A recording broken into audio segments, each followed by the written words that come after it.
امام بخاری رحمۃ اللہ علیہ کی کتاب صحیح البخاری، ان کے استاد جو ہے وہ مصنف ابن ابی شیبہ ہے۔ مصنف ابن ابی شیبہ جو ہے وہ حضرت ابو ہریرہ رضی اللہ عنہ سے یہ روایت نقل کرتے ہیں۔ حضرت ابو ہریرہ رضی اللہ عنہ فرماتے ہیں عن النبی صلی اللہ علیہ وسلم، نبی علیہ الصلوۃ والسلام سے روایت ہے، قال ان رجلا لیرقى فی الدرجۃ فیقول ما هذا۔ حضرت ابو ہریرہ فرماتے ہیں کہ قبر کے اندر ایک شخص کا درجہ بلند کر دیا جائے گا، یعنی وہ اس درجے پر تھا اللہ کے بارگاہ میں، اس کا درجہ بلند کر دیا جائے گا۔ وہ بندہ کہے گا فیقول ما هذا یا ربی، اے میرے رب عز و جل، اے رب لا یزال، مجھے یہ درجہ کہاں سے ملا، جبکہ میں تو قبر میں ہوں، میں تو اعمال کر ہی نہیں رہا۔ عمل اور انسان کا درجہ اس وقت بڑھتا ہے جب وہ نیکیاں کرتا ہے۔ قبر میں انسان نیکیاں تو نہیں کرتا، کیونکہ ان کی زندگی جو کٹ جاتی دنیا سے۔ یاد رکھنا، انسان اس وقت تک نیکیاں کرتا ہے جب تک اس کے اندر روح ہے۔ جیسے روح پرواز کر جائے پھر وہ نیکیوں کرنے کی قوت نہیں رکھتا۔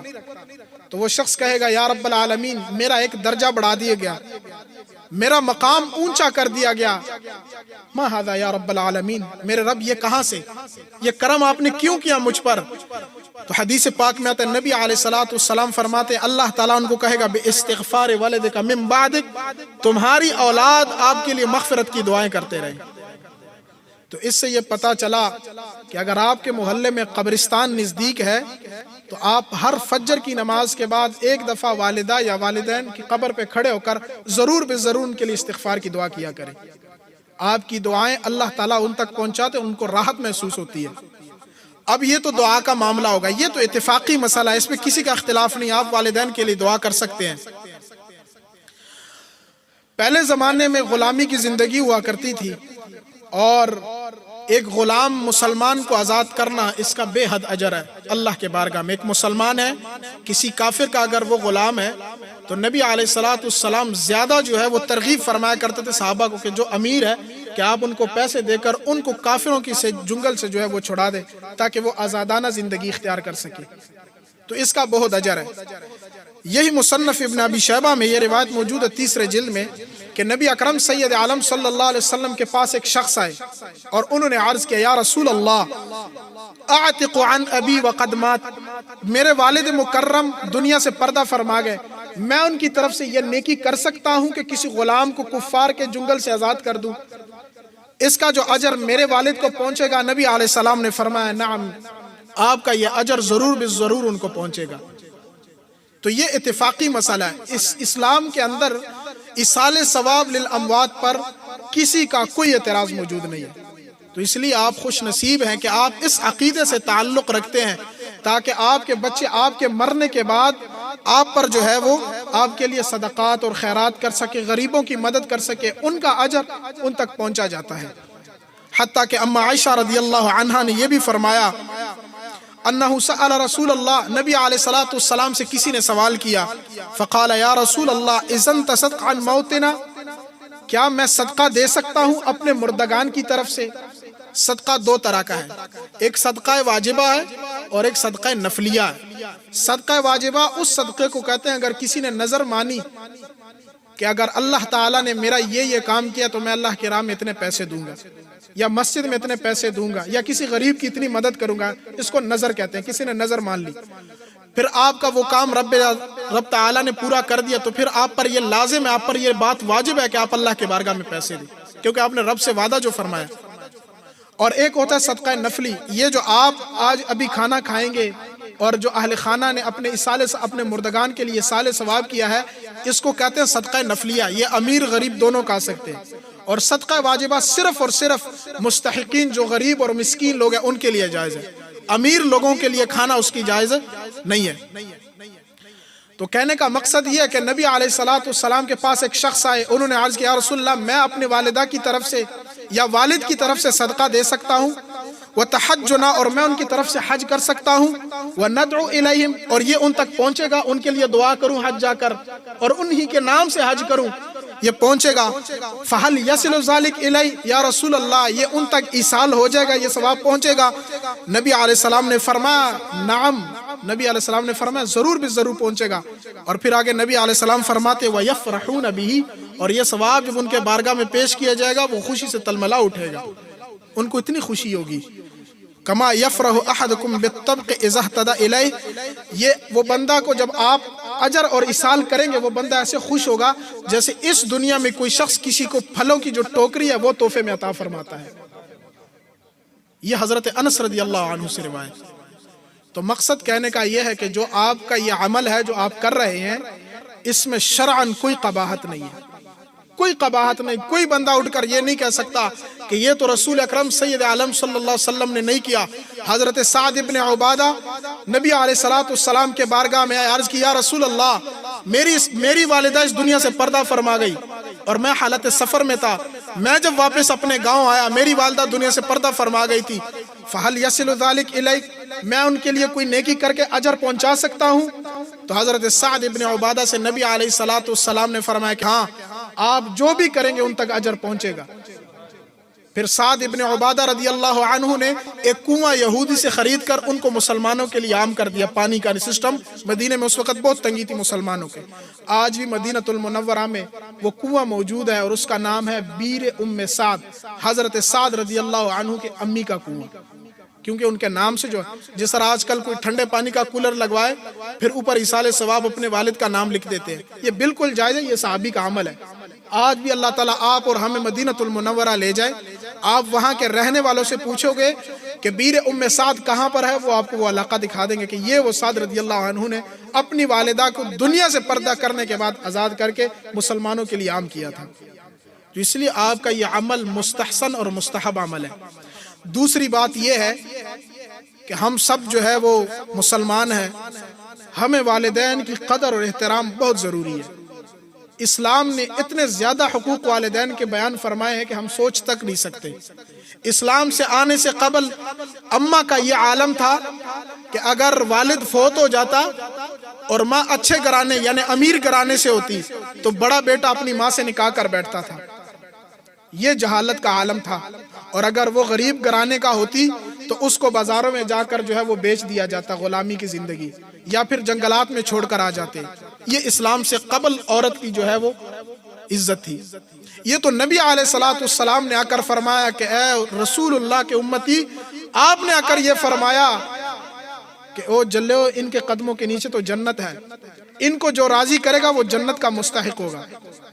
ماں کی بہت شان ہے، قرآن میں ہر جگہ پر وبالوالدین احسانا، ہر سپارے میں تقریباً یہ آیت موجود ہے، اپنے والدین کے ساتھ جو ہے وہ احسان کے ساتھ پیش آؤ، اچھے سے پیش آؤ۔ بلکہ رب تعالیٰ تو فرماتا ہے وَلَا تَقُلْ لَهُمَا اُفٍّ وَلَا تَنْهَرْهُمَا، اللہ فرماتا ہے اپنے والدین کے سامنے اف بھی نہیں کرنی۔ ہمارے اندر ایسے بدبخت بھی موجود ہے جو کہتے ہیں والدہ میری ماں پونک دی، میں تیرے کو تنگ ہو گیا، میں اس طرح کے الفاظ اور ایسے گستاخ بھی موجود ہے۔ یاد رکھنا حدیث پاک میں آتا، اعلیٰ حضرت نے اس روایت کو نقل کیا، آپ فرماتے ہیں کہ جو شخص والدین کو ذلیل کرتا ہے، نافرمانی کرتا ہے اور والدین کو ہمیشہ جو ہے وہ ڈی گریڈ کرتا ہے، اللہ تعالیٰ اس شخص کو اس وقت تک موت نہیں دیتا جب تک اس کو دنیا میں ذلیل نہ کر دے۔ آپ بزرگ بیٹھے ہیں، آپ کو خود یہ علم ہے کہ جو والدین کا نافرمان ہے اس کو دنیا میں بھی ذلیل کیا گیا ہے رب تعالیٰ کی طرف سے۔ تو اس لیے والدے کی دعا جو ہے یہ بہت ضروری ہے۔ میں آپ کو یہ بات بتاؤں، جتنے بھی محدثین ہیں، جتنے بھی فقہاء اور اہل اللہ ہے، اللہ کے نیک بندگان ہیں، یہ تمام کے تمام اگر نیک ہے تو والدے کی دعا سے یہ نیک ہے۔ یہ بات آپ نے یاد رکھنی ہے۔ حضرت امام بخاری رحمت اللہ علیہ بچپن میں نابینا ہو گئے، آپ کی والدہ نے دعا دی تو آپ کی بینائی واپس لوٹ آئی۔ وہ اتنے بیمار ہوئے کہ آپ کی بینائی چلی گئی، آپ دیکھنے سے قاصر رہے، آپ کی والدہ آپ کے لیے محنت کرتی رہی، رب کے بارگاہ سے دعا کرتی رہی، یہاں تک کہ آپ کی بینائی واپس لوٹ آئی۔ تو والدین کی عزت یہ بہت ضروری ہے۔ نبی علیہ السلام نے بہت حقوق جو ہے وہ بیان فرمائے ہیں، یہاں تک کہ نبی علیہ السلام کے پاس ایک صحابی آئے، عرض کی یا رسول اللہ، میں نے اپنے والدہ کو آج ملک اس حبش سے لے کر، آج کل حبش کے ملک کو اتھوپیا کہا جاتا ہے، اتھوپیا سے ایک صحابی آئے، عرض کی یا رسول اللہ، میں حبش سے اپنی والدہ مکرمہ ضعیف والدہ کو اپنی کندھوں پر بٹھا کر میں نے حج کے سارے مراسم کروائے، 40 دن حج کے دن ہوتے ہیں، میں نے سارے کروائے، یا رسول اللہ، میں نے اپنے والدہ کا حق ادا کر دیا، میں نے اتنی بڑی نیکی جو ان کے ساتھ کی، اپنے کندھوں پر اٹھا کر پورے مکہ اور مکہ المکرمہ اور یہ سارے جو حج کے مراسم وہ کروائے، میں نے ماں کا حق ادا کر لیا۔ تو نبی علیہ الصلوۃ والسلام نے ان سے فرمایا کہ آپ نے جو ماں کے پیٹ میں ایک سانس لی اس کی بھی قیمت ادا نہیں ہوئی۔ تو جس بچے کو یہ حدیث معلوم ہو وہ کبھی نبی اپنی ماں کے سامنے اونچی آواز سے بات کرے گا؟ ہاں، ہمارے استاد فرمایا کرتے تھے کہ میں جب عالم ہوا میری ماں بوڑھی تھی تو وہ اکثر مجھے نماز میں لیٹ ہو جاتا تو وہ مجھے ڈانٹتی تھی اور مجھے کرتے، وہ شیخ الحدیث ہے، کہتے میری ماں مجھے کہتی تھی کہ تینوں کنے شیخ الحدیث بناتا، تو تے نماز ہی ویلے نہیں پڑھتا۔ یہ ماں ہی ان کو کہہ سکتی جبکہ وہ شیخ الحدیث تھے۔ یہ ماں کی آواز میں ہی یہ ہمت تھی کہ وہ شیخ الحدیث کو یہ بات کر سکے، ورنہ شیخ الحدیث کو یہ پتا کہ کس نماز کو کس موقع پر پڑھنا ہے۔ شیخ الحدیث کو یہ زیادہ علم ہے کہ کس نماز کو کس موقع پر ادا کرنا اور اس کی مکروہیت کس وقت میں داخل ہوتی ہے اور کس وقت نکلتی ہے۔ والدہ ہی بندے کو غوث زمان اور محدث وقت اور ولی وقت ماں کی دعاؤں سے ہی بنتا ہے۔ حضرت بایزید بسطامی رحمہ اللہ تعالی، جن کے بارے میں حضرت علامہ ذہبی رحمہ اللہ نے سیر اعلام النبلاء، علامہ ذہبی اسماء الرجال اور محدثین میں سے، وہ ان کا تذکرہ فرماتے ہیں کہ جب آپ 37 سال تک رب تعالیٰ کو جنگلات میں ڈھونڈتے رہے، 37 سال تک آپ عبادت کرتے رہے، ایک روایت میں 37، دوسرے میں 30، کچھ میں 10 روایت بھی ہے مختلف روایت کے مطابق، یعنی بہت عرصہ کے بعد آپ گھر آئے اور یہ صبح صادق کے قریبی وقت آپ نے دروازہ نوک نہ فرمایا۔ آپ نے یہ سوچا کہ کہیں میری والدہ جو ہے وہ آرام نہ فرما رہی، میں دروازہ نوک کروں، وہ دروازے تک آئے گی، اور بغداد کی سردی راتوں میں تو آپ نے دروازہ جو ہے نہ، آپ نے جو ہے ان کو کٹکھٹانا مناسب نہ سمجھا۔ آپ باہر کھڑے ہو گئے ہاتھ باندھ کر۔ کچھ دیر کے بعد جو گھر سے پانی کی نالی نکلی ہوئی تھی نا، جو باہر کی طرف جاتی تھی، آپ وضو فرما رہی تھی آپ کی ماں، تو وہاں سے وہ پانی بہنا شروع ہوا۔ ابا یزید کو یہ پتہ لگا کہ میری والدہ جاگ گئی ہے۔ آپ نے دروازے پر دستک دی۔ آپ نے جب دروازے پر دستک دی تو ماں نے وہ دروازہ کھول لیا آپ کے لیے۔ تو بایزید نے ان کے ہاتھ چوم کر کہا کہ میں جس رب کو جو ہے وہ جنگلات میں ڈھونڈتا رہا، وہ رب تو میرے ماں کے دعاؤں میں موجود ہے۔ اور یہ بایزید بسطامی رحمہ اللہ عام شخصیت نہیں، یہ حضرت امام جعفر صادق رضی اللہ عنہ کے مرید ہیں، اور امام جعفر صادق رضی اللہ عنہ حضرت امام باقر رضی اللہ تعالی عنہ کے بیٹے ہیں۔ امام باقر حضرت زین العابدین کے بیٹے، حضرت زین العابدین حضرت امام حسین رضی اللہ عنہ کی اولاد میں سے۔ کربلا میں صرف یہ بچے تھے۔ تو کہنے کا مقصد یہ ہے کہ ہم مسلمان ہیں اور ہم نے اسلام پر چلنا ہے۔ آج ہم لوگ جو ہیں ہمیں شریعت صرف ایک موقع پر یاد رہتی ہے کہ جب ہمیں امام صاحب یا علامہ صاحب پوچھے کہ حق مہر کتنا لکھوانا ہے تو ہم کہتے ہیں جو شریع لکھ دے، جو شریع۔ عوام الناس کو یہ پتہ کہ شریعت نے بہت کم رکھی ہے، وہ جو شریع لکھ دو، جو شریع۔ شریعت میں اگر شریعت کو آپ نے صرف اس موقع پر مد نظر رکھنا ہو تو یہ پوری شادی جس میں ہم مختلف لوگوں کو لا کر نچواتے ہیں، چاہے وہ خواجہ سراکو سیرت میں ہو یا فاحش عورتوں کی صورت میں ہو، ہم پورا رات ان کو نچاتے ہیں، اس وقت ہمیں رسول اللہ کی قربانیاں یاد نہیں آتی۔ اور جیسی حق مہر جہاں پہ ہمیں تخفیف نظر آتی ہے ہم کہہ دیتے ہو جو شریع لکھ دو، نہ مسئلہ نہیں۔ ان کو پتہ جو ہے کہ شریعت میں کم از کم 10 ہے، تو کہنے کا مقصد یہ ہے کہ وہ 10 دینار جو ہے وہ آج کل زیادہ سے زیادہ 10,000 روپے بن جاتا ہے۔ تو یہ یہاں پر ہم شریعت کو ہمیں صرف نبی علیہ الصلوۃ والسلام کو ہم جواب نہیں دے سکیں گے۔ نبی علیہ الصلوۃ والسلام نے واللہ العظیم اس امت سے بہت محبت فرمائی ہے، اتنی محبت فرمائی ہے، بخاری شریف کی روایت ہے کہ نبی علیہ الصلوۃ والسلام جب دنیا سے پردہ کرنے لگے اور وصال کرنے لگے اور رب کے بارگاہ میں پیش ہونے لگے تو حضرت اما فاطمہ رضی اللہ عنہا فرماتی ہیں میں نبی علیہ الصلوۃ والسلام کے پاس بیٹھی ہوئی تھی کہ میرے دروازے پر دستک ہوئی اور میں نے جا کر پوچھا من انت فی الباب، دروازے پر کون ہے؟ تو انہوں نے کہا کہ میں ایک شخص ہوں، آپ کے والد مکرم نبی اکرم سید عالم صلی اللہ علیہ وسلم سے ملنا چاہتا ہوں۔ تو اماں نے جواب دیا، اما فاطمہ نے آپ نے فرمایا کہ میرے والد انتہائی علیل اور بیمار ہے، آپ دوبارہ کسی دن تشریف لائیے، وہ پھر آپ کو مسجد نبوی میں مل لیں گے۔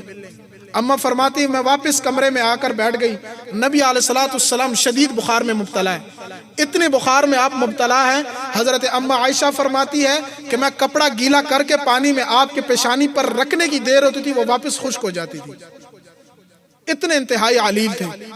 اور اس وقت بھی نبی علیہ السلام ایک ہی دعا فرما رہے تھے اللہم اغفر لی امتی، اے اللہ میری امت کی مغفرت فرما۔